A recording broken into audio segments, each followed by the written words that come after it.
from Delhi University and pursued her master's in social work from Jamia Millia Islamia.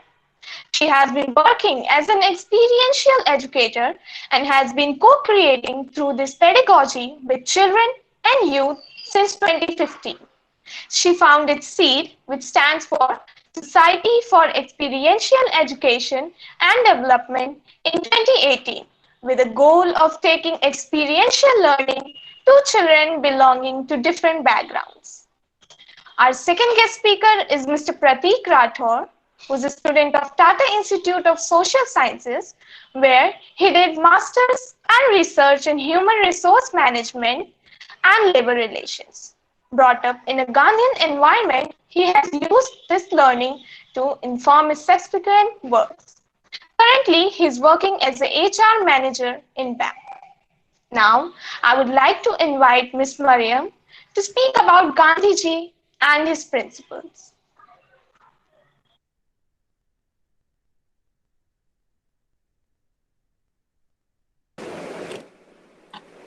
Mariam, your mic is off. Yeah, there was some problem. Yeah. Thank you so much for such a warm welcome, Anant and Akriti, and all the teachers and all the children who are here for the session. Everyone was here at 5. So I'm really glad and overwhelmed seeing the numbers. And I think we can just start off with the session. So basically, it's the 150th year of Mahatma Gandhi's birth. And I think we are fortunate enough to be in a country. हम बहुत ज़्यादा आप कह लीजिए भाग्यशाली हैं एक ऐसे देश में पैदा होकर जहां वो महात्मा खुद पैदा हुए थे. एंड सिर्फ उनके कुछ प्रिंसिपल्स से ही नहीं बल्कि ऐसी हर फील्ड में उनके इन प्रिंसिपल्स को, उनके सिद्धांतों को, उनकी स्ट्रगल को हम कह सकते हैं प्रैक्टिकल तरीके से ले सकते हैं, उससे लर्न कर सकते हैं और उससे आगे बढ़ सकते हैं. तो आई थिंक हम लोग अभी स्टार्ट कर सकते हैं उनके बेसिक 4 प्रिंसिपल से जो हम किताबों में बहुत बार पढ़ते हैं, बट एक्चुअली जब हम रियल लाइफ में उसको प्रैक्टिकल करने लगते हैं तब हमें समझ में आता है कि वो कितनी ज्यादा मुश्किल चीजें हैं उन्हें प्रैक्टिकल करना. और किताब में पढ़कर लगता है अच्छा ट्रूथ की बात हो रही है, नॉन वायलेंस की बात हो रही है, सत्याग्रह की बात हो रही है और ये सब चीजें हम करते रहते हैं. बट जब हम रियल लाइफ की बात करते हैं और जब स्पेशली हम स्कूल से बाहर निकल रहे होते हैं या मेरे अनुमान से जो हमारा थोड़ा बहुत डिस्कशन भी होता है इससे पहले कि ज्यादातर स्टूडेंट्स ग्रेड 11, ग्रेड 12 और ग्रेड 10 के हैं, तो अब आप सब उस तरफ जा रहे हैं जहां शायद आप इन चारों प्रिंसिपल्स का सबसे ज्यादा भरपूर तरीके से इस्तेमाल कर सकते हैं और उनको ऐसे प्रैक्टिकल कर सकते हैं जिससे आपको समझ में आए कि हाँ ये चुनौतीपूर्ण तो है ही, उसके साथ साथ अगर हम इसको अपनी लाइफ प्रैक्टिकल कर लेते हैं तो कितनी चीजें आसान हो जाती हैं एंड हम उसके साथ ही साथ इस दुनिया को, अपने देश को एक बहुत ही अच्छी जगह बना सकते हैं हर इंसान के लिए. तो आई थिंक थोड़ा सा बात करेंगे किताबी कि जो 4 प्रिंसिपल्स हैं, सत्य विच इज ट्रूथ, फिर हमारा हो गया नॉन वायलेंस अहिंसा, welfare of all which is Sarvodaya और आखिरी है हमारा पीसफुल प्रोटेस्ट या पीसफुल रेजिस्टेंस विच इज सत्याग्रह. तो इन चारों के बारे में जो भी गांधी जी ने कहा और जो भी उनके सोच थी, अच्छा इससे पहले वी गो इनटू डिटेल्स, क्या आप सब कंफर्टेबल हैं इंग्लिश और हिंदी के मिक्स से या आप चाहते हैं कि सिर्फ हिंदी में बात हो या सिर्फ इंग्लिश में? We'll be preferring bilingual only. Bilingual, okay. So if it's at any point if it's too much Hindi or too much English, तो आप में से कोई भी बता सकता है so that I can come back to the other language. Okay, ठीक है. So when we talk about सत्य, when we talk about सत्य बात करते हैं तो ये बेसिक जितना फिलोसफी है, गांधीयन फिलोसफी जिसको फॉलो करने वाले लोगों को गांधीयंस भी कहा जाता है, उन्होंने एक कॉमन चीज पाई है कि किसी भी फिलोसफी को स्टार्ट करने से पहले एक चीज जिसपे गांधी जी बहुत फर्म थे वो था सत्य. अगर आप ट्रू हैं अपने आप से, अपने एनवायरनमेंट से और अपने आसपास लोगों से, तो बाकी हर चीज विल फॉल इन प्लेस. हर चीज बहुत आसानी से आप फॉलो कर सकते हैं और आप जो ये पूरा विश्व का दस्तूर है आप इसमें बहुत अच्छे से फिट इन कर सकते हैं अगर आप ट्रूथ के रास्ते पे रहें, अगर आप सत्य के रास्ते पे रहें. और उससे ये होगा कि बाकी लोगों के लिए भी आप आसानी पैदा करेंगे। तो अगर हम बहुत डीपली देखें गांधीयन प्रिंसिपल्स को, तो हमें ये समझ में आता है कि गांधी जी ने जितनी भी चीजें कही हैं और जितनी भी चीजें लिखी गई हैं उनके बारे में, उसमें एक बहुत ही कॉमन पॉइंट है कि आप बाकी लोगों के लिए कैसे आसानी पैदा करो। How do you make a world comfortable for everybody else? He is not only speaking about self happiness, self satisfaction, self resilience, ये सब चीजें तो हैं जो बार बार आती हैं, लेकिन कैसे इस सेल्फ हैप्पीनेस, सेल्फ रेजिलियंस या सेल्फ ग्रोथ से आप बाकी लोगों को आसानी पैदा करते हो या बाकी लोगों के लिए एक अच्छा विश्व तैयार करते हो, उस पर बहुत ज्यादा एम्फेसिस है। तो आई थिंक सत्य की बात तो ये हो गई कि आपको, और हाँ, सत्य की जब हम बात करते हैं तो it's not only that you are going to walk on the path of truthfulness. He has said a very beautiful thing जो शायद हम लोग एज चिल्ड्रन भूल जाते हैं, या कह लीजिए कि हमारा जो पूरा सिस्टम है वो इतना कंपेटिटिव बन गया है कि हमें बताया जाता है अच्छा ठीक है, everything is dependent on marks, everything is dependent on performance, but what actually he spoke about is trial and error. कि उनके हिसाब से अगर आप इंसान हैं तो आप गलती बिल्कुल करेंगे, आपसे कभी ना कभी किसी ना किसी पॉइंट पर गलती जरूर होगी, पर उस गलती को सुधार के आप कैसे सत्य के रास्ते पे चल सकते हैं, वो ज्यादा बड़ी लर्निंग है, वो ज्यादा बड़ी ग्रोथ है। आपकी असली ग्रोथ तभी होगी जब आप उस ट्रायल एंड एरर वाले पूरे प्रोसेस से आगे बढ़कर डेवलप करेंगे अपने आप को। और आप कैसे विकसित हो सकते हैं? जब आपको समझ आ जाए कि आपने गलती करी है। क्योंकि एज ह्यूमंस हम सब हर समय सच्चे नहीं हो सकते, एज ह्यूमंस हम सब हर समय ठीक नहीं हो सकते। जब हम दूसरे लोगों से मिलते हैं तो कुछ ना कुछ ऐसी बात होगी जो उन्हें पसंद आएगी, कुछ हमारी बातें होंगी जो उन्हें नहीं पसंद आएंगी। तो उन चीजों से कैसे हम लर्न कर सकते हैं और आगे बढ़ सकते हैं is what he spoke about in his principle of truthfulness.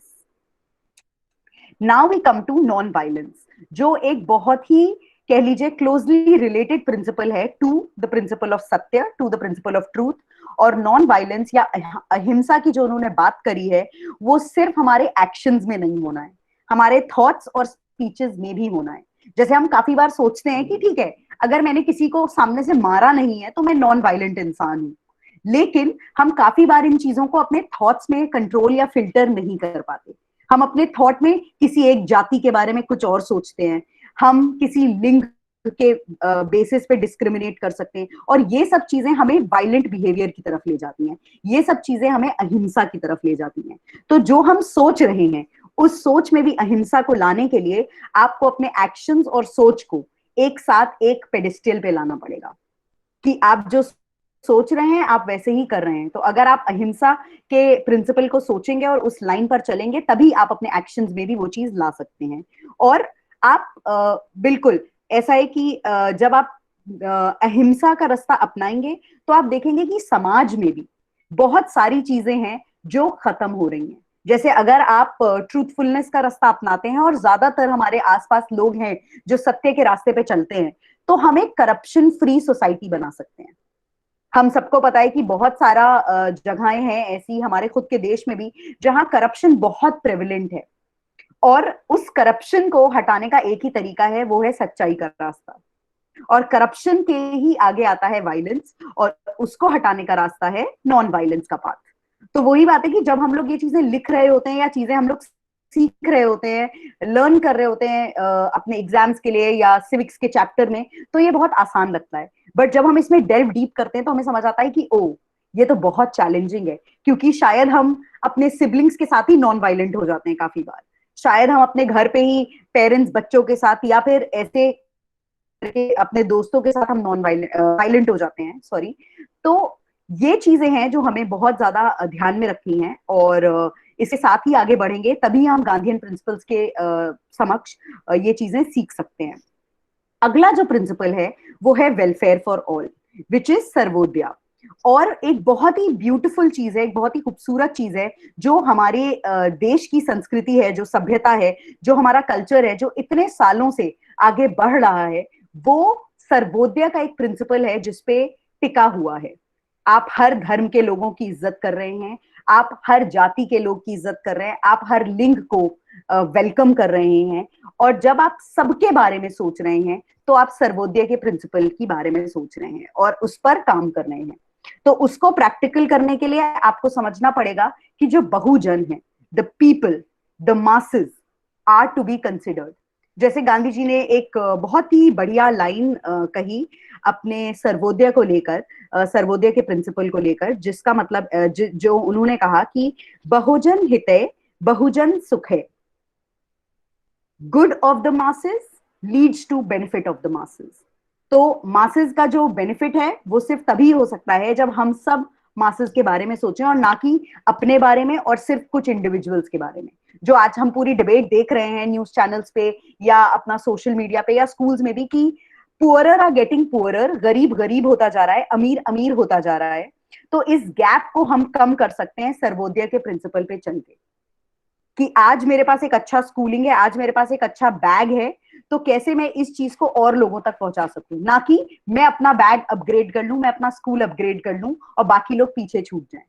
तो सर्वोदय एक ऐसी चीज है, एक ऐसा प्रिंसिपल है जो आपके काम हमेशा आ सकता है। And this is for all the young students in the chat, because हमारे जो टीचर्स हैं या हम लोग हैं, हम लोगों ने समवॉट अपना काम एक दिशा में हम लोग ले जा चुके हैं, या हमारे जो टीचर्स हैं वो ये चेंज ला रहे हैं थ्रू क्लासरूम्स। हम या प्रतीक ये चेंजेस ला रहे हैं थ्रू आवर वर्क प्लेसेस। आप सब लोग हैं जो अब सोसाइटी में आगे निकलेंगे, बाहर आएंगे in the real world, which is not only your classroom or which is not only the four walls of your school. तो ये सर्वोदय का प्रिंसिपल है जो आप बहुत अच्छे से प्रैक्टिकल कर सकते हो, firstly by probably starting to think that everyone is equal. और ये प्रैक्टिसेस बहुत छोटी छोटी हम अपने घरों पे कर सकते हैं। जैसे I will give you an example. Very late in my life I realized कि मेरे घर में जो इंसान कुक करने आता है या जो इंसान सफाई करने आता है उनके साथ डिस्क्रिमिनेशन होता है बिकॉज उनके बर्तन अलग हैं। So I spoke to my parents and I was like, I am not comfortable about it, क्योंकि हम उनके हाथ का बनाया हुआ खाना खा सकते हैं बट हम उनके बर्तन अलग रख रहे हैं।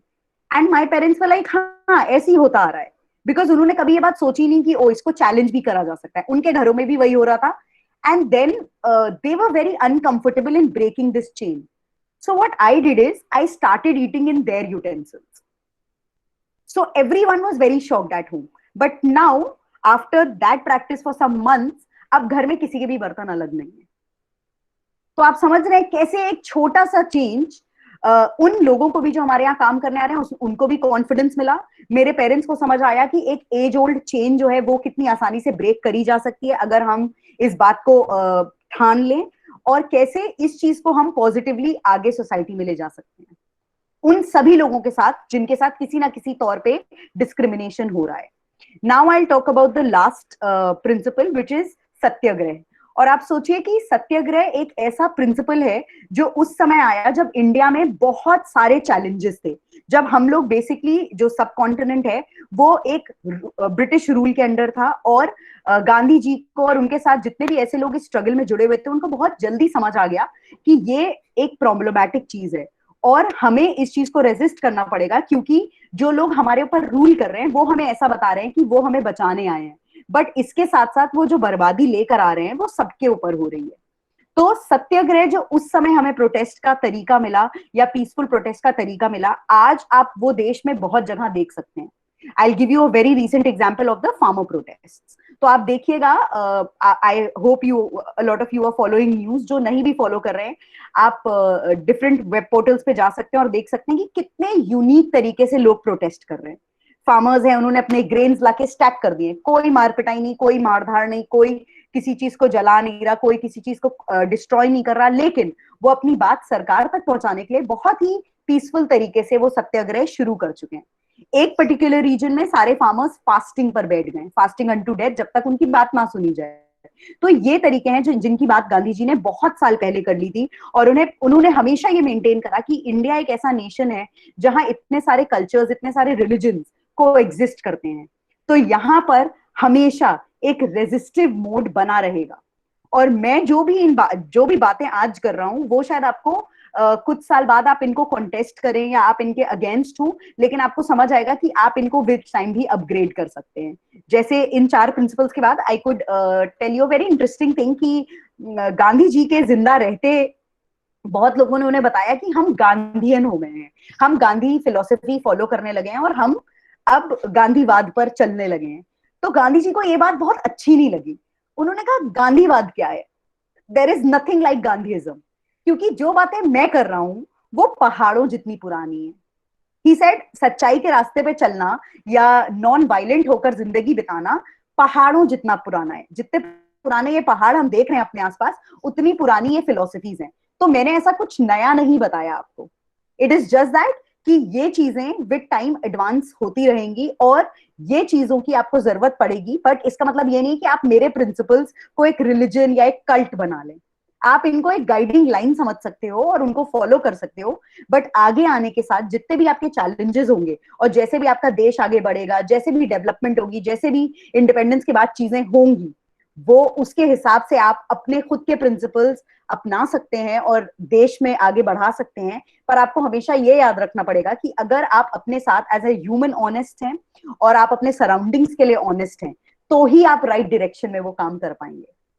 तो ये एक बहुत ही ब्यूटीफुल चीज थी which I wanted to share. I think Prateek, if we can move ahead with you. Thank you. Mariam, are you able to hear me? Yeah. Great. Thanks a lot. I think, first of all, thank you, Preeti Tiwari ma'am, for inviting both Mariam and me. It's been such a pleasure to come and talk to students of KV Sangathan. I think it's important that हम जितनी भी बातें करें गांधी की विचारधारा के बारे में, अगर हम आज की आने वाली पीढ़ी को नहीं इम्पैक्ट कर पाएंगे, उससे ना उनको समझा पाएंगे, सिखा पाएंगे, तो ये तो बहुत ही बड़ी त्रासदी होगी और ये तो गांधी को भूल जाना होगा। मेरे हिसाब से अगर हम एक लेसन माने इस पूरे सेशन का, तो मरियम ने एक बहुत छोटी सी बात बोली और मुझे वो बहुत ही इम्पैक्ट करी है, और शायद 74 लोग जो इस कॉल पे हैं शायद उनको भी उतना ही प्रभाव पड़े अगर मैं इस बात को फिर से रिपीट करूं। उन्होंने एक बहुत छोटी सी चीज़ करी अपने घर पे जो literally defines what Gandhism is all about, what being a Gandhian is all about. जब उनको पता चला कि उनके घर में किसी और के लिए कोई और बर्तन रखे गए हैं क्योंकि शायद वो किसी और जातीय संप्रदाय के हैं, तो उन्होंने किसी से लड़ाई नहीं करी, उन्होंने किसी के ऊपर चलाया नहीं, उन्होंने किसी का हाथ पकड़ के उनको झंझोड़ा नहीं, उन्होंने बस उसके बर्तन में खाना स्टार्ट कर दिया। I think it really defines what Gandhi ji really did with all the things that he talked about. Be the change that you want to see outside. This is one of the things that Gandhi talked about. वो कहते थे कि अगर आप बदलाव दिखना चाहते हैं अपने बाहर, तो वही बदलाव अपने अंदर लाइए। And I think what Mariam really defined through that case, I think it's truly a case study in Gandhian principles, in implementing Gandhi in your real life. तो अगर शायद हमें से कोई कुछ सीख पाया उससे, तो प्लीज उसको अपनी लाइफ पे इम्प्लीमेंट करें। Before I talk about the things that I want to speak about, I just want to apologise. मेरी हिंदी इतनी अच्छी नहीं रह गई है। मैं हिंदी में काफ़ी अच्छा हुआ करता था, मैं भी लखनऊ का हूँ, लेकिन somehow the command that I had on Hindi is not so good, so please I apologize and excuse if I'm not able to make myself very clear in Hindi all the time. Gandhi एक बहुत महत्वपूर्ण विचारधारा इसलिए भी हैं क्योंकि गांधी ने एक पॉलिटिकल सिटीजन का पृष्ठभूमि रखी कि एक पॉलिटिकल सिटीजन कौन होता है और वो क्या होता है। मरियम ने जो इतने सारे प्रिंसिपल्स आपको बताए, जो 4 प्रिंसिपल्स के बारे में उन्होंने बात करी, सत्य, अहिंसा, सर्वोदय और सत्याग्रह, क्या आप भी उसको अपने जीवन में इम्प्लीमेंट कर सकते हैं और क्यों करना चाहिए आपको? मैं ये समझाने की कोशिश कर रहा हूँ कि आप भी एक पॉलिटिकल सिटीजन हैं, और ये जितने भी मूल्यों के बारे में हम आपसे बात कर रहे हैं, ये मानवीय मूल्य हैं, पर ये ऑल्सो पॉलिटिकल मूल्य हैं, पॉलिटिकल वैल्यूज हैं। कई बार हम सुनते हैं कि हमारे माँ बाप कहते हैं और हम कहते हैं, अरे you know what, I am not so political, मैं इतना पॉलिटिक्स में नहीं घुसता, या मैं इतना पॉलिटिकल नहीं हूँ। बट रियलिटी ये है कि एक जनतंत्र में, जब आप एक डेमोक्रेसी में होते हैं, तो सबसे बड़ा डेमोक्रेसी की पावर होती है वोट, और आप सब वोट करने वाले लायक होने वाले हैं, ऐसी एज में आ चुके हैं, और कई आपके अध्यापक हैं, प्रधानाचार्य हैं, वो वोट करते हैं। So in some way by default we are all political citizens, and Gandhi ji ने इन्हीं पॉलिटिकल सिटीजन्स को एम्पावर करने के लिए, इनको और शक्ति देने के लिए काम करा था। उनका मानना है कि हर पॉलिटिकल सिटीजन चेंज को इम्पैक्ट कर सकता है, बदलाव लाना आपके हाथ में है। अब मैं बात करूंगा कि हमने इतने सारे मूल्यों की बात करी, पर कई बार हम ऐसे मूल्यों के बारे में बात करते हैं पर हम इनको इतना महत्व नहीं देते, क्योंकि हमें लगता है ये तो बस बोलने वाली बातें हैं, ये तो बस बात करने वाली बातें हैं, या तो ये बस किताबी बातें हैं। तो मैं एग्जाम्पल्स लूंगा ऐसे वर्ल्ड पर्सनैलिटीज का जो कि वैश्विक परिदृश्य में, जिन्होंने गांधीयन वैल्यूज को इम्प्लीमेंट किया अपने लाइफ में और इतने बड़े बड़े कल्चरल चेंजेस को लाया दुनिया में। गांधी जी के आने से पहले आपको सोचना पड़ेगा कि इतिहास कैसा था। रूसी रेवोल्यूशन हुआ था, रूसी क्रांति हुई थी, फ्रांसीसी क्रांति हुई थी, गदर हुई थी 1857 की, ये जितनी भी क्रांतियां हुई थी जो कि सोशो कल्चरल चेंज लाने के लिए थी या कॉलोनियल पावर्स को अपोज करने के लिए थी, ये सारी क्रांतियां बहुत ही लहू से भरी हुई थी, बहुत ही वायलेंट क्रांतियां थी। तो एकदम से इतने सारे सोशो पॉलिटिकल चेंजेस हो रहे हैं और एकदम से एक इंसान आता है इंडिया में जो नॉन वायलेंस और हिंसा की बात करता है और कहता है ये तो बहुत पुरानी बात है। जैसे मरियम ने कहा, ये तो पहाड़ों जितनी पुरानी है, ये तो गौतम बुद्ध जितनी पुरानी है, मैं तो कोई नई बात नहीं कर रहा हूँ।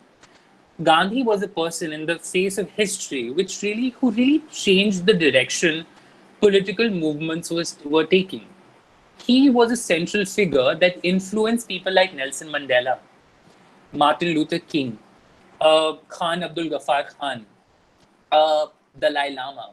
So, you know, these kind of social cultural movements that happened after Gandhi came changed. These kind of people said, you know what, let's learn from Gandhi.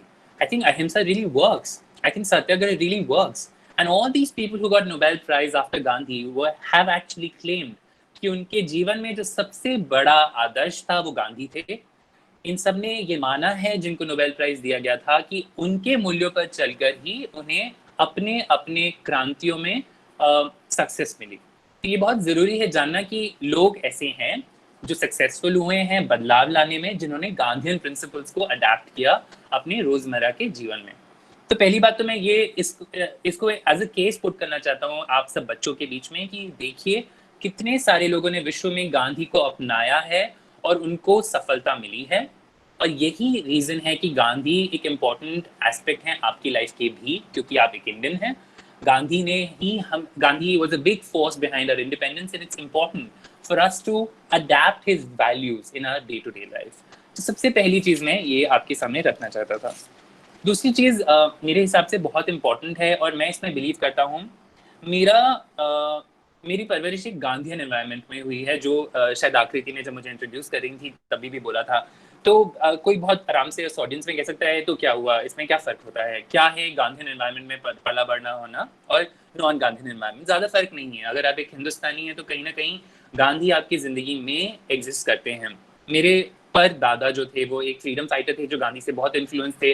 मेरी माता और मेरी नानी जिन्होंने मुझे पाल पोस के बड़ा किया है, वो एक गांधीयन फिलॉसफी में बिलीव करती थी, जो अहिंसा, सत्याग्रह, सर्वोदय के मूल्यों पे चलते थे। इसी फिलॉसफी से एक और बहुत ही इंपॉर्टेंट मूल्य डेवलप हुआ, शायद मेरे अंदर, मैं जानता हूँ मरियम के अंदर भी है, वो चीज़ कि भेदभाव करना गलत है। And I think the most important value a human can have is to ensure that he does not discriminate on the basis of racism, sexism, casteism or be communal in any form. इसका मतलब है रंग भेद, लिंगों के बीच में भेद करना, जातिवाद करना या धर्मनिरपेक्षता के खिलाफ लड़ना, ऐसे लोगों के खिलाफ बोलना सिखाया मुझे गांधीयन एनवायरनमेंट में। आज के ज़माने में, आज के देश में जब इतना ध्रुवीकरण हो रखा है, पॉलिटिक्स में पोलराइजेशन हो रखा है, अगर मैं इसका एक बहुत सिंपल से एग्जांपल लूँ, आप कहेंगे ध्रुवीकरण बहुत बड़ा वर्ड है, तो अगर आप अपने रोजमर्रा के जीवन में अर्नब गोस्वामी या किसी और पॉलिटिकल डिबेट को या न्यूज़ डिबेट को देखते हैं तो कई जगहों पर आप देखते हैं कि बहुत शोर है, बहुत डिबेट्स तो चल रही हैं, लेकिन वो बहुत ही ध्रुवीकरण से ग्रस्त है। इसका मतलब है कि जो सही मुद्दा है वो बाहर नहीं आ रहा है, जो सही सोल्यूशन है उस मुद्दे के वो बाहर नहीं आ रहे हैं, बस शोर मच रहा है। तो मेरे हिसाब से मेरा एक आपके लिए एक रिक्वेस्ट होगी कि जब आप गांधी को पढ़े, जब आप गांधी को जाने, जब आप मरियम की बातें सुने या मेरी बातें सुने, तो अगर आप इस मान के चल सकते हैं और अगर आप ट्राई करें कि आप इस ध्रुवीकरण को कैसे कम कर सकते हैं अपने जीवन में या अपने काम में, तो वो इस तरीके से कि आप गांधी को अपनाएं, गांधी के मूल्यों को अपनाएं अपने जीवन में। जिन भेदभाव के खिलाफ वो लड़े थे, उन चीज़ों के बारे में सोचें, उन चीज़ों के बारे में बोलें और उन चीज़ों को अपने जीवन में अडेप्ट करें। मैं बहुत ज़्यादा टाइम नहीं लेना चाहता हूँ, पर मैं एक और चीज़ आपको पॉइंट आउट करना चाहता हूँ कि गांधी ने कई बातों पर बहुत कुछ बोला है, लेकिन 2-3 चीज़ों के बारे में जिन्होंने बोला है और मैं इस चीज़ को फिर से आपके सामने रखना चाहता हूँ। धर्म के नाम पर बहुत ज़्यादा भेदभाव चल रहा है अभी इस देश में। जाति के मामले में अगर आप देखें तो कई ऐसे केसेस आ रहे हैं, उत्तर प्रदेश में आप लोग हैं, जहाँ पर हम जाति से रिलेटेड वायलेंस देख रहे हैं। Caste violence has become a very, very blatant part of everyone's life. Communal violence and lynchings are becoming a day-to-day phenomenon.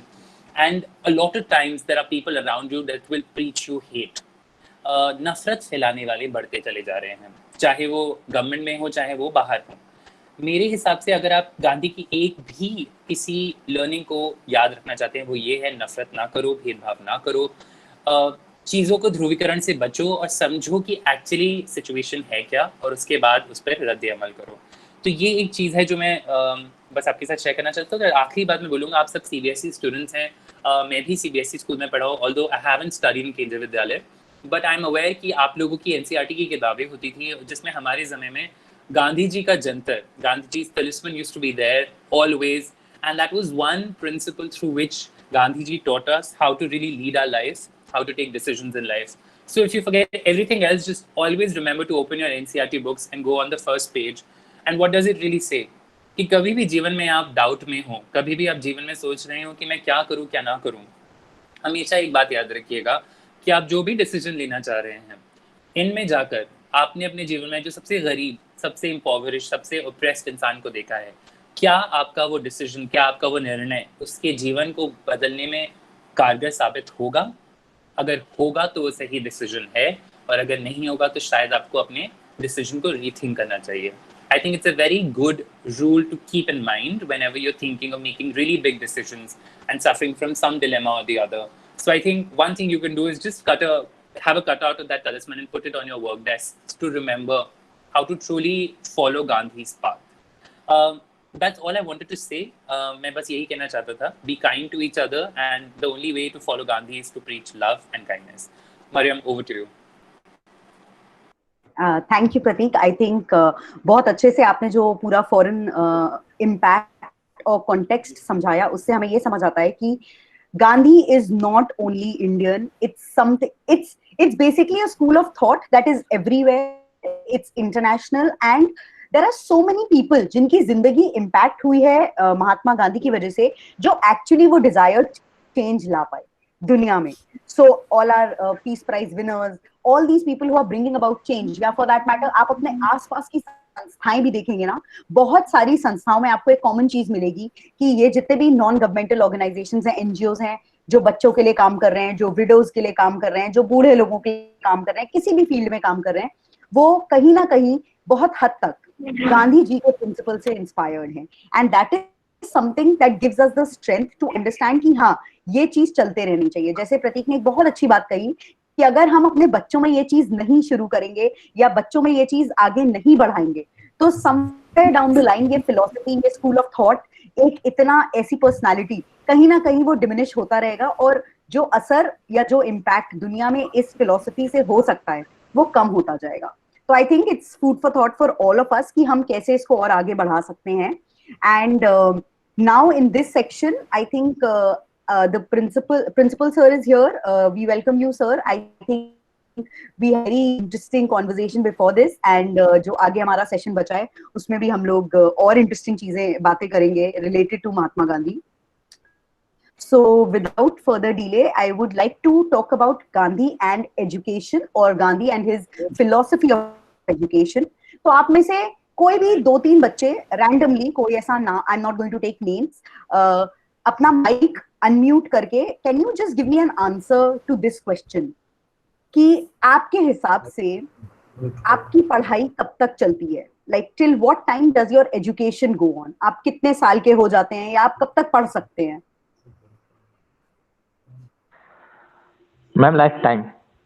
Life time. Harshit, I think Harshit said life time. Okay, anybody else in the class? When learning never stops, so till death. Great, Akriti. Learning never stops till death. Yes, ma'am. Ma'am, from birth to death, learning never stops. From birth to death. Okay. Anybody else? को एक और answer ले सकते हैं हम लोग कि आपको क्या लगता है कि एजुकेशन कब तक चलती है या एजुकेशन कब तक चलनी चाहिए? उसकी कोई उम्र है या anything of that sort?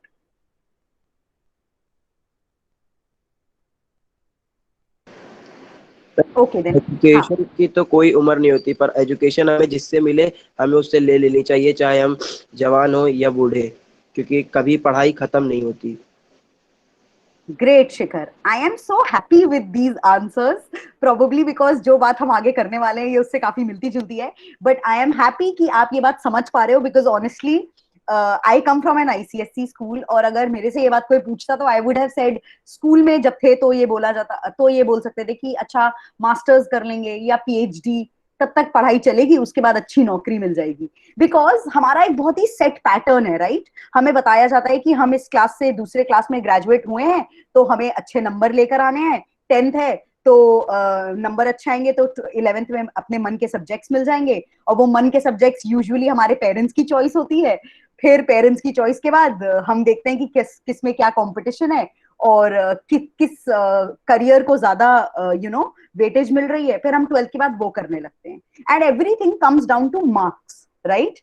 But जब हम गांधीयन फिलोसफी की बात करते हैं of education, one thing that he never emphasized on is your marks, are your marks. मतलब उन्होंने कभी ये कहा ही नहीं कि ओ फर्स्ट डिवीजन का बच्चा ये कर सकता है, सेकंड डिवीजन के अंदर ये क्षमता है, थर्ड डिवीजन के अंदर ये क्षमता है, थर्ड डिवीजन के नीचे कोई कुछ कर ही नहीं सकता. Because Gandhi ji believed that education is life long. जो पढ़ाई है हमारी वो जिंदगी भर चलती है. हम काफी बार एजुकेशन और लिटरेसी को कंफ्यूज कर देते हैं. हम समझते हैं कि ठीक है हमें पढ़ना लिखना आ गया तो हम पढ़े लिखे हैं, बट एक्चुअली हम तब सिर्फ लिटरेट हैं. उनका कहना है कि लिटरेसी जो है वो एक ब्रिज है आपको पढ़ाई की तरफ ले जाने की, आपको सीखने की तरफ ले जाने की. But the real education is what you are learning from your real life, from your real life scenarios, from your real life examples. तो जो चीजें जैसे हम काफी बार कहते हैं ना कि जो बच्चे ज्यादा गुस्सा कर रहे हैं या जो बच्चे ज्यादा सबसे फ्रेंडली हैं तो माँ बाप को देखकर ऐसे हुए होंगे. तो ये हमारी लर्निंग्स होती हैं जो हमारे एनवायरनमेंट के थ्रू हमें मिलती हैं. क्लास में हमारा जो भी ग्रुप होता है वो डिफाइन करता है कि हमारे कैरेक्टरिस्टिक्स कैसे हैं. घर में क्या हो रहा है उसके हिसाब से हमारा बिहेवियर चेंज होता रहता है. और महात्मा गांधी के हिसाब से ये सब कुछ एजुकेशन में आता है. इसलिए उनके हिसाब से कोई भी इंसान अनपढ़ नहीं है, कोई भी इंसान अनएजुकेटेड नहीं है, क्योंकि लर्निंग जो है वो आपको रियल लाइफ से मिल सकती है. और वो रियल लाइफ की जो आपका लर्निंग है वो ऐसी होनी चाहिए जो आपका कैरेक्टर बिल्ड करे. For him it was very important that he always preached कि पढ़ाई आपकी डिग्री जो भी है, अगर आप अच्छे इंसान नहीं बन रहे हैं तो वो चीज फेल हो रही है. जैसे अभी हम लोगों ने करप्शन की बात करी तो we know that there are so many people who indulge in corruption. हम लोगों में से कितने लोग होंगे जिन्होंने कभी पासपोर्ट की लाइन में खड़े होकर पासपोर्ट नहीं बनवाया, क्योंकि भाई 100 का नोट दे दो तो आसानी से पासपोर्ट बन जाता है, या ड्राइविंग लाइसेंस के लिए रियली कभी ड्राइविंग टेस्ट नहीं दिया होगा. And these things go on right everywhere. तो उनका ये कहना था कि अगर आप ये सब प्रोसीजर्स को क्वेश्चन नहीं कर रहे हो तो आप नो मैटर कितने भी पढ़े लिखे हो उसका फायदा नहीं है. अगर आप ये सब क्वेश्चन कर रहे हो और इसके साथ सीख रहे हो और दूसरों को भी सिखा रहे हो तब आप रियल सेंस में एजुकेटेड हो. तो जैसे कि आकृति in my introductions told everyone कि जो मेरी ऑर्गेनाइजेशन है seed that is based on experiential education. तो ये जो पेडागोजी हम लोग निकाल पाए हैं ट्रेडिशनल एजुकेशन से अलग, वो बहुत ज्यादा इंस्पायर्ड है by Mahatma Gandhi philosophy of Nai Talim. अच्छा, नई तालीम क्या है? नई का मतलब न्यू, तालीम इज एजुकेशन. तो न्यू एजुकेशन जो गांधी जी का मतलब था वो था education for all, sustainable education and education that is helping people grow as good humans. तो इस चीज को मद्देनजर रखते हुए हम लोगों ने बहुत सारे प्रोग्राम्स डिजाइन करे जिसमें हम लोग बच्चों को सिर्फ किताबों से नहीं सिखा रहे. जैसे I can give you an example to make you understand better कि ग्रेड 7 में हमारे सीबीएसई के ग्रेड 7 में चैप्टर है चाइल्ड राइट्स पर. तो यूजुअली क्या होता है हमारे क्लासरूम्स में हम चाइल्ड राइट्स पढ़ते हैं, फिर एग्जाम होता है, उनमें से 2-3 चाइल्ड राइट्स हमसे एज क्वेश्चंस पूछ लिए जाते हैं, हम उन्हें आंसर कर देते हैं. But when we are in an experiential education background और in a scenario जहां पे हम चीजें महसूस करके सीख रहे हैं, तो हम क्या करते हैं, हम बच्चों की कह लीजिए एक्सपीरियंसेस शेयर करते हैं कि अच्छा क्या आपके साथ कभी किसी तरीके का शोषण हुआ है. तब उस बच्चे को समझ में आता है ओ मुझे तो शायद मेरा ये राइट या ये मेरा अधिकार मिला ही नहीं क्योंकि मेरे साथ शारीरिक शोषण हुआ है या मेरे साथ मानसिक शोषण हुआ है. और वो बच्चा तब ज्यादा अच्छे से समझ पाता है एज कंपेयर टू जब उसने बस किताब देखी, रटा और एग्जाम में जाके लिख दिया। और तब बहुत सारे बच्चे हम देखते हैं कि वो लोग अलग अलग लेवल पे खुलना शुरू होते हैं और समझते हैं कि ओ, हमें ये सारे राइट्स मिल रहे हैं, हमें ये राइट्स नहीं मिल रहे हैं। और हमारे ही साथ के बहुत सारे बच्चे हैं जो पूरी तरीके से इन राइट्स से महरूम हैं, जिन्हें ऐसा कोई भी राइट नहीं मिल रहा। जैसे कि right to education is one of the basic rights. Our country actually gives basic education free of cost to every child. ऐसा है राइट कि हमें बेसिक एजुकेशन देनी है and every child is entitled to that kind of education. But real life में, real life scenario में ऐसा नहीं हो रहा है। और तब जो वो स्ट्राइक करता है ना बच्चों को कि ओ, हमारे ही साथ के बच्चों को ये नहीं मिल रहा है, इसका मतलब कि जो एजुकेशन हम समझ रहे हैं कि चल रही है आसपास, या अगर हम एजुकेटेड हैं तो सब चीजें सही हैं, वैसा नहीं है। ऐसे बहुत सारे चैलेंजेस हैं जो एग्जिस्ट कर रहे हैं। तो महात्मा गांधी का जो सेंस ऑफ एजुकेशन था, that was all based on experiences, all based on life. वो उनका कहना था कि जो हमारी इंग्लिश फॉर्म ऑफ एजुकेशन है, मतलब जो कॉलोनियल रूल में है, जो ब्रिटिशर्स इंडिया में इंट्रोड्यूस कर चुके हैं, वो एक बहुत ही सीमित तबके को मिलेगी। उन्होंने ये बात बहुत पहले प्रिडिक्ट कर ली थी कि जो इंडिया में रिच लोग हैं, जो अपर कास्ट लोग हैं, ये टाइप की एजुकेशन सिर्फ उन तक पहुंच पाएगी। और इससे क्या होगा कि जो हमारे बच्चे हैं वो कुछ ऐसे मैकेनाइज्ड हो जाएंगे कि वो सिर्फ और सिर्फ मार्क्स पर ध्यान देंगे और वो क्या कहते हैं उसे, करियर ओरिएंटेड नहीं रह पाएंगे। तो I give you an example. जैसे 11th 12th में CBSE has some amazing books, right? Grade 6 से लेकर 12 तक अगर आप लोग थोड़ा नोटिस करते हो, जैसे प्रतीक ने कहा कि वो कोट्स लिखे हैं और ये सब चीजें जो आप ध्यान दे सकते हैं, तो every book has an introduction page कि हम इस किताब से बच्चों के लिए क्या सोचते हैं और हम क्या चाहते हैं कि बच्चे क्या अचीव कर पाए। आप कभी वो बस फर्स्ट पेज पढ़िएगा, दे आर ब्यूटिफुली रिटन। अगर एक्चुअली हम ये स्कूल लाइफ में अचीव कर पाए तो इंडिया का हर बच्चा एक ऐसी पर्सनालिटी के साथ इंडिया में काम कर सकता है कि हमारी बहुत सारी real life social problems and हो सकती हैं। अगर आप अपनी सिविक्स की बुक का इंट्रोडक्शन देखेंगे ना, आपको समझ आएगा, ओ, holistic development, non biased approach, casteless society, तो आपको समझ आएगा they have written and they have framed it beautifully.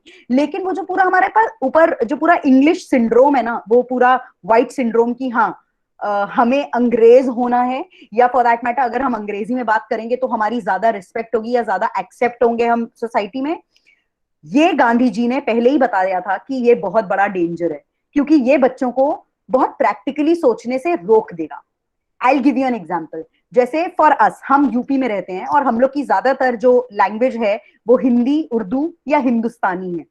But English के चक्कर में हम काफी बार अपने थॉट्स को कर्ब कर लेते हैं, क्योंकि हम लोग अंग्रेजी में वैसा सोच ही नहीं पाते जैसा हम हिंदी या उर्दू या हिंदुस्तानी में सोच पाते हैं, राइट? तो वो डेवलपमेंट हमने वहीं पे कहीं ना कहीं रिस्ट्रिक्ट कर दी।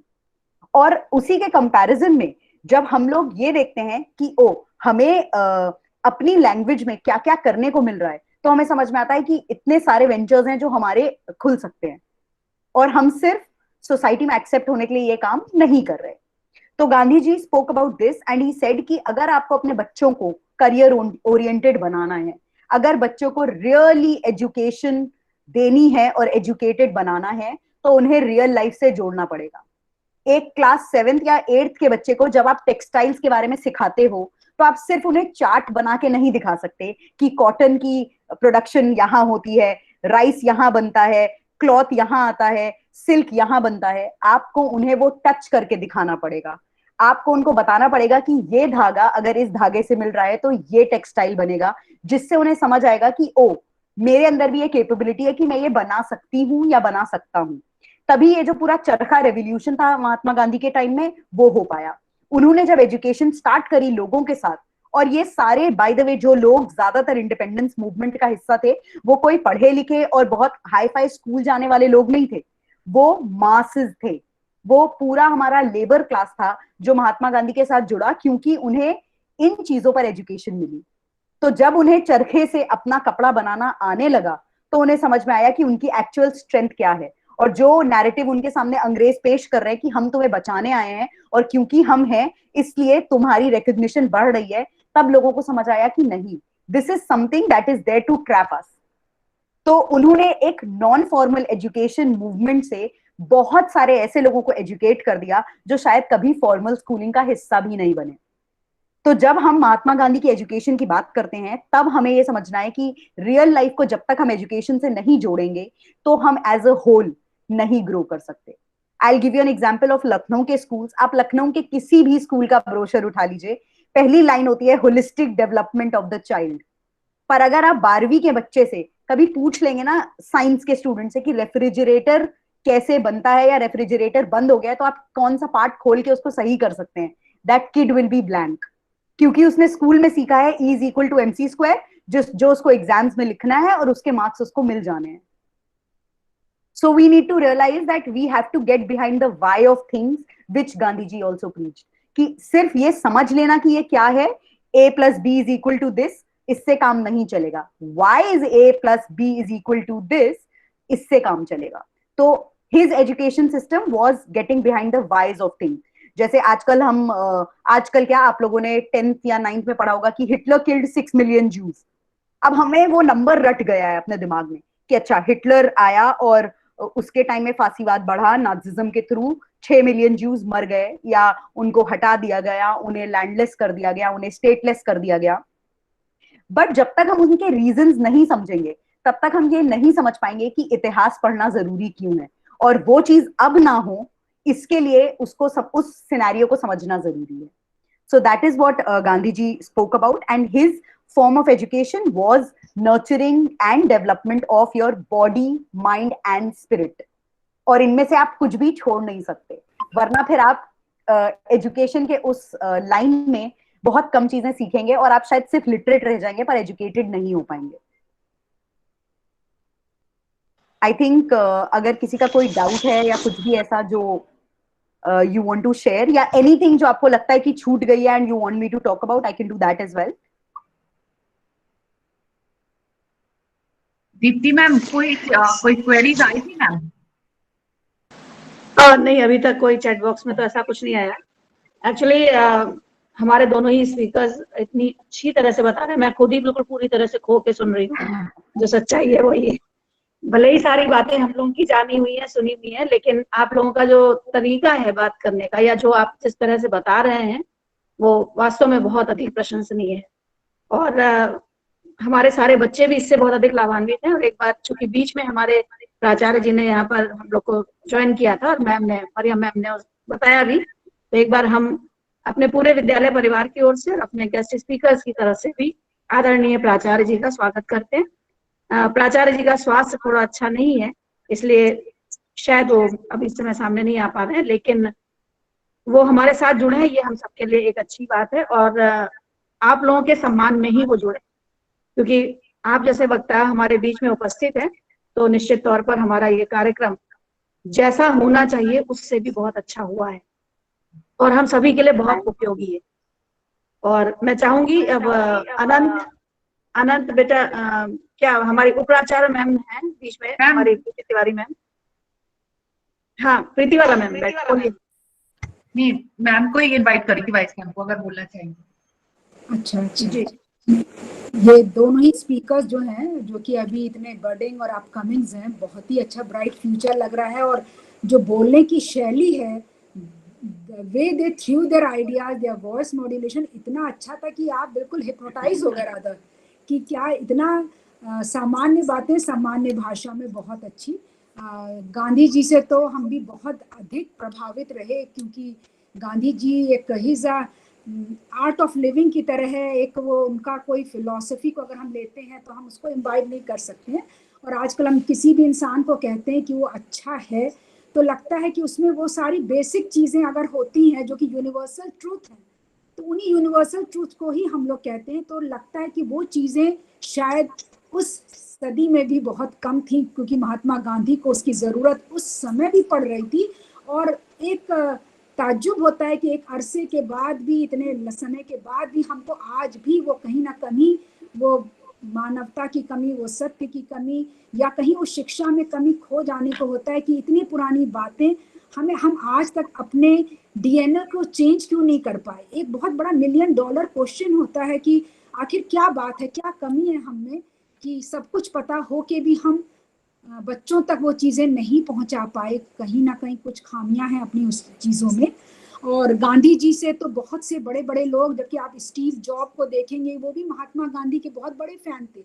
स्टीव जॉब का जो चश्मा है, वो गोल चश्मा जो है, it is a tribute to Mahatma Gandhi. तो इसीलिए उन्होंने अपने चश्मे को भी इसी तरह से लिया। और महात्मा गांधी की जो बातें थी, मुझे एक उनका नमक को यूज करना, लोग जो कि अब हम कहते हैं जो हम लोकल हो रहे हैं, लोकल फॉर ग्लोबल हम कर रहे हैं, वो नमक को उन्होंने क्यों चुना? उस वक्त उनका इतना इनोवेटिव आइडिया था कि भारत की किसी भी रसोई की शेल्फ पे नमक जरूर होगा। और नमक एक ऐसी चीज है जो कि पूरे भारतीय को बांध सकती है। एक नमक को लेना उनको जो है उनकी दूरदर्शिता दिखाता, और एक आम आदमी से कैसे वो जुड़े, कथनी और करनी में बिल्कुल उन्होंने अंतर नहीं किया। हम कुछ भी प्रीच करें, अगर फॉलो नहीं करते तो इम्पैक्ट बिल्कुल नहीं आता, ना हमारी वो बातें जो है उनमें वो जुबान में वो तेजी आती ही नहीं है अगर हम सिर्फ लिप सर्विस कर रहे हैं तो। So that was a thing कि उन्होंने नमक को लिया, पूरे भारत को उससे जोड़ा। और दूसरी बात जो चरखे का यूज था, जो हम लोग आत्मनिर्भर भारत आज कह रहे हैं, तो ये कितनी पुरानी बातें हैं गांधी जी ने जो कि दी चरखे को, जिसमें कि हमें श्रम को, परिश्रम को बिल्कुल हे दृष्टि से नहीं देखना है। कोई भी काम हमारी गरिमा को ऊंचा या नहीं, हम किस तरीके से उस काम को कर रहे हैं, वो चीज बहुत महत्वपूर्ण है। तो हमें किसी भी काम को करने में शर्म हया नहीं होनी चाहिए। बच्चों के लिए भी यही मैसेज है कि आप किस खूबसूरती से करते हैं। जैसे कि शिव खेड़ा ने भी कहा कि आप कहीं भी झाड़ू भी लगा रहे हो, लिंकन के उसमें था, तो ये भी बात है कि आप झाड़ू लगाने वाला कौन है, दिस इज मोर इम्पोर्टेंट कि आप झाड़ू कौन, वहां से भी आप प्रशंसा पा सकते हो, तो आप वहां भी नाम कमा सकते हो। बॉम्बे का डिब्बे वाला है, वो खाली डिब्बे में खाना दे करके इतना पॉपुलर हो गया। और कोई हम किसी पर्टिकुलर चाय वाले के पास, समोसे वाले के पास, चाट वाले के पास जाते हैं, इसका मतलब कहीं पे भी शिक्षा नहीं है। अगर हम अपने कार्य के प्रति ईमानदार हैं, कार्य के प्रति हम में सत्य निष्ठा है, तो हम कोई भी पद को, कोई भी प्रतिष्ठा को, हमारे लिए कोई भी चीज असंभव नहीं होती है। और गांधी जी को आप देखिए तो मुझे लगता है, if I am not wrong, 5 बार उनको नॉमिनेट किया गया था नोबेल प्राइज के लिए, 1937, 38, 39, 47 और just before his death also 5 बार नॉमिनेट किया गया था। और डेथ के बाद फिर ये हुआ कि उस साल का शांति पुरस्कार ही नहीं दिया गया 48 में, ये कह के कि now there is no substitute of peace left on the earth. तो उस साल का शांति पुरस्कार 5 बार नॉमिनेट होके भी गांधी जी उस चीज से वंचित हो गए। अगर आप देखें तो राष्ट्रीय कांग्रेस के कभी अध्यक्ष नहीं बने वो, नेशनल कांग्रेस के, तो उन्होंने कितना उसमें किया, मतलब उस चीज के काम के लिए। तो इन्हीं बातों को लगता है कि गांधी जी जो हैं अपने आप में, बच्चों को भी पता हो कि बहुत अच्छे स्टूडेंट नहीं थे, he was not very good at studies, उनका मैथ्स बहुत कमजोर था, उनकी ज्योग्राफी बहुत कमजोर थी, but he was very good at English, और उनके एथिक्स बहुत अच्छे थे, मॉरल्स बहुत अच्छे थे। तो इसलिए जो है वो उन्होंने इस बात को कितना, उनको वो ये लेकर के आगे चले गए थे। अगर हम उनको देते हैं भाषा के लिए, जैसे इन्होंने हिंदुस्तानी बताया, तो हिंदुस्तानी भी it is a total amalgamation of Hindi and Urdu. भाषा को उन्होंने कभी भी सांप्रदायिकता से या धर्म से जोड़ने का प्रयास नहीं। जब विवाद हो रहा था कि क्या राजभाषा बने, भारत की जो है राष्ट्रभाषा क्या होनी चाहिए, साउथ वाले बिल्कुल भाषा पे हिंदी का विरोध कर रहे थे, और इधर हो रहा था कि नहीं, उर्दू जो है बिल्कुल अरबी और फारसी से बहुत क्लिष्ट होती चली जा रही थी। तो ये हुआ था कि हिंदी में से सारे उर्दू के शब्द निकाल दो और अरबी फारसी में से बिल्कुल संस्कृत के निकाल दो, और बिल्कुल एक टग ऑफ वॉर चल रहा था। एक उसको भी एक उसका रूप दिया जा रहा था, एक धार्मिक रूप दिया जा रहा था। तब गांधी जी बहुत उससे आए थे कि नहीं, भारत में अगर कोई भाषा आनी है तो हिंदुस्तानी आनी है, जो कि गंगा जमुनी संस्कृति हो, जिसमें कि इस्लाम और जो कि बिल्कुल नीर क्षीरवत बिल्कुल मिल चुके हैं, जिनको कि बिल्कुल एक दूसरे से अब अलग किया ही नहीं जा सकता है। तो वैसी भाषा भी है। और जितना अधिक हम अभी उर्दू बोलते हैं, और हम लोग ना अपने, अभी दीप्ति मैम ने बहुत अच्छा एक कराया था एक्टिविटी, जिसमें उर्दू के शब्द हमारे बोलचाल में कितने आ गए हैं, और हम अननोइंगली, अनमाइंडफुली उनको बोलते चले जाते हैं। तो उन्होंने भाषा को भी बहुत वृद्धि किया और भारत को एक आगे ले जाने के लिए दिशा दी। और अब लगता है कि गांधी जी बहुत इन आजकल के बच्चों के लिए पढ़ने के लिए नहीं, अब उनको इतने मैच्योर हो गए हैं।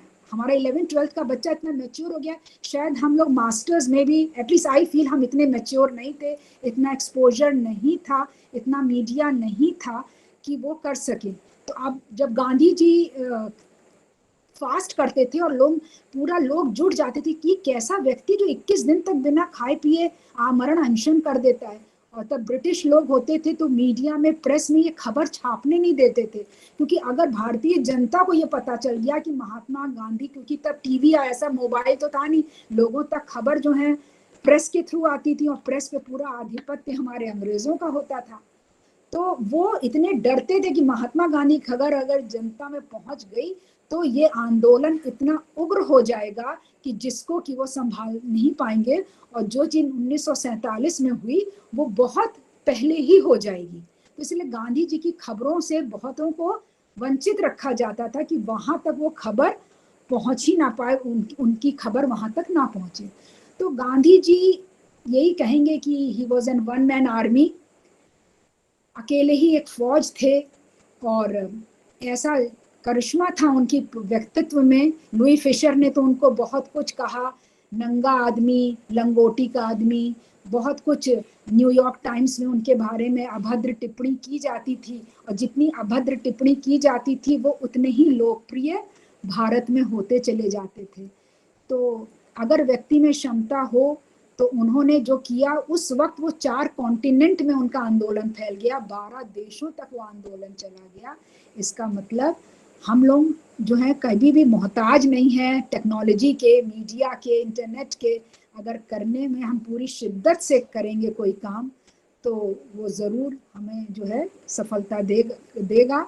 और बच्चों को भी यही सिखाया जाएगा कि वो जो हैं इतने पुरजोर से अपने उनकी सिद्धांतों को ना सिर्फ अब सुने, बल्कि now it's a high time that they should change the society, and the change begins from themselves. They should change themselves, and then they can expect the change in the society too.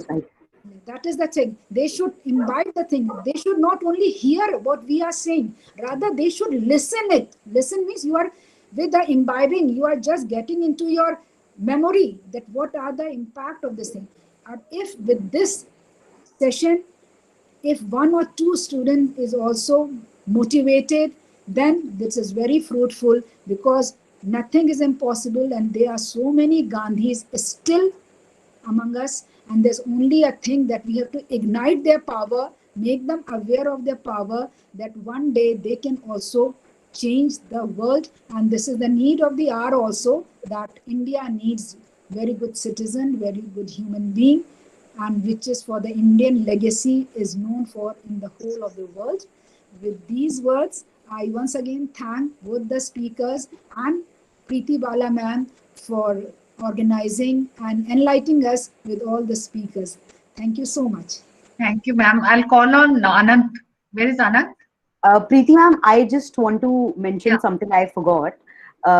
Thank you so much, Preeti ma'am, for such a detailed, after note, which actually helped us also reflect on so many things that we spoke about today and what we do as a practical in the field.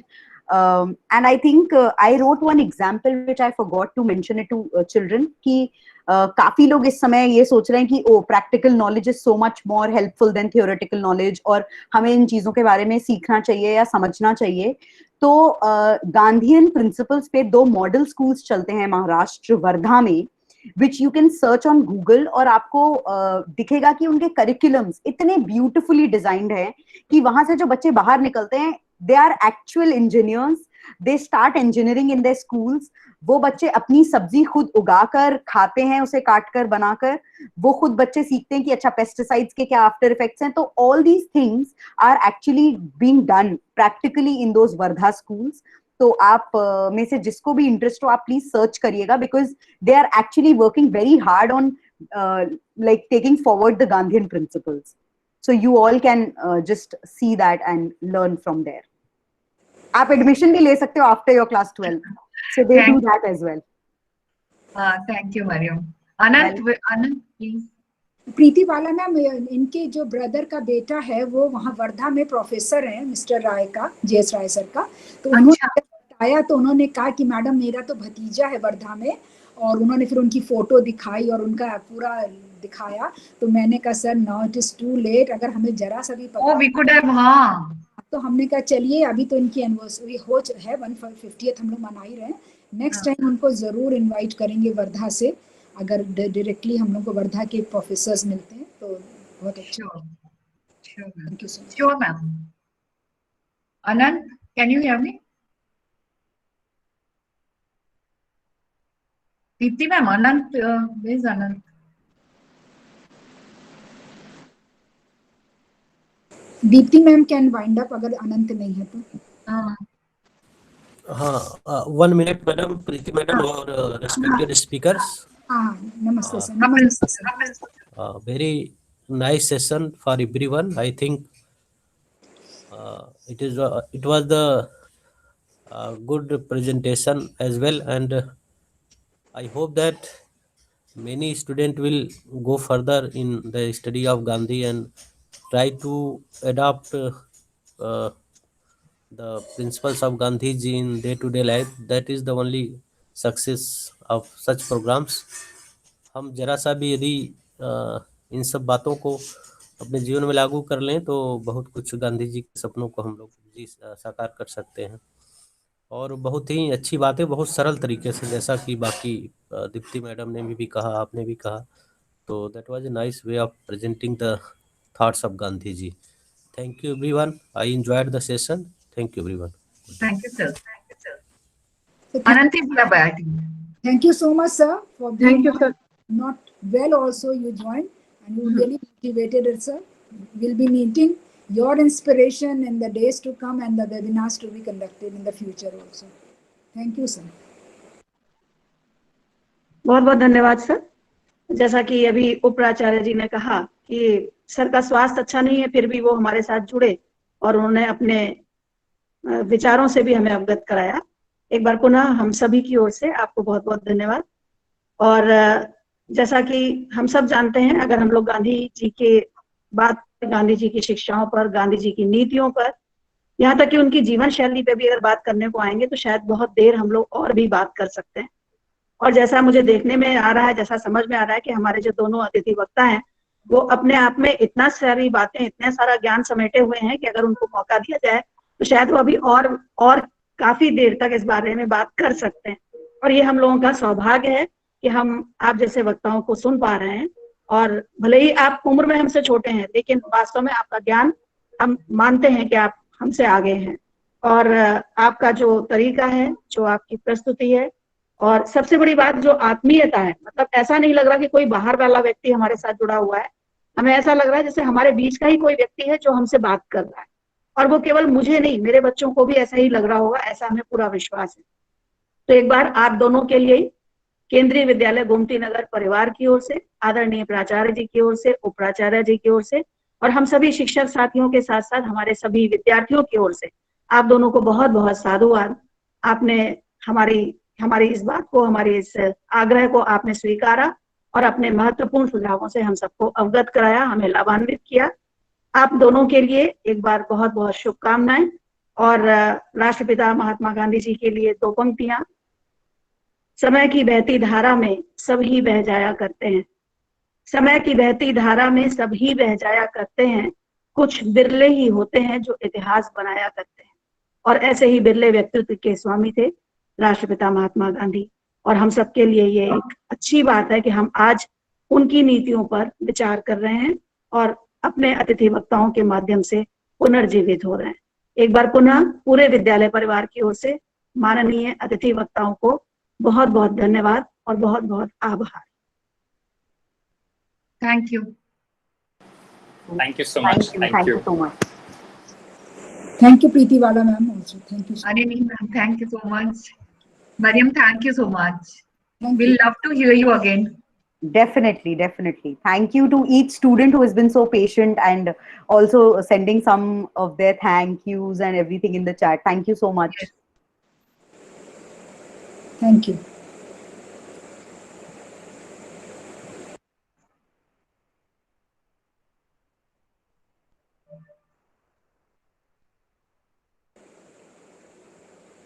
ask students to leave the things then. Yes, students, you can leave